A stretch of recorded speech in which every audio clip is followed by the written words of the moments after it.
Mantika na ba ang permi ninyong gikaon kada adlaw? Aw mao na day ni ha. Tadluan ta mo unsaon pagluto nga walay mantika, kita mo ng kalbasa ug mga utanon nga akong giandam. Nga naniun ra day no.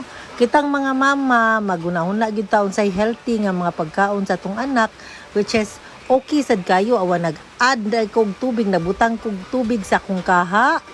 Dayon ako nang ilunod ang kalbasa. Wala na siya mga mantika ha. Wala ni siya mantika pero mura ra pud siya. It's taste like ginisa.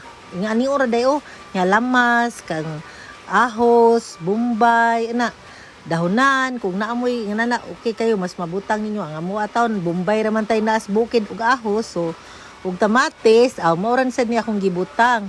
Nga nion day nino tan-awa gini ninyo mga mama para naa sa may mga strategy unsaon kay inyong mga anak no for sure nagsige na lang sa nagkaon og minantikaan kay ultimong utanon karon ato amang prito ato mang gisahon.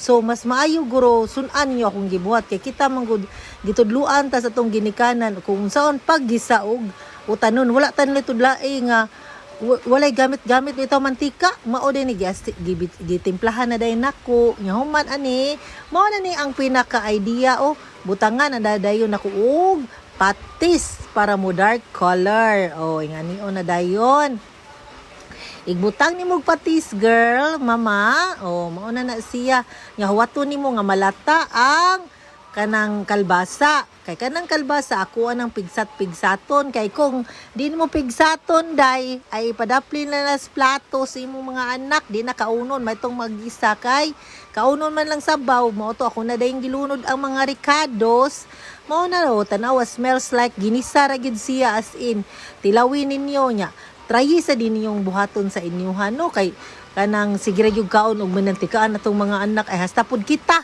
sige sa tagkaon og minantikaan so mao din ni ako ang early morning nga gipakaon sa akong mga anak so meaning to say wala ni siya mantika dili kay utan ra pud atong nahibal-an nga Bisaya or Lauoy nga atong nahibal-an nga walay mantika kini pud siya nga luto pwede ra gyud ay walay mantika o ilad-ilaro na sa nato atong hunahuna o lami ra gyud siya mura ni siya ginisa I tell you try ninyo sa inyong balay haron makaingon mo nga at the same time makatipid sad mo ani kay wala naman mo mantika so dili na mo palit og mantika pa sa merkado tanawa ready to serve na. Thank you for watching.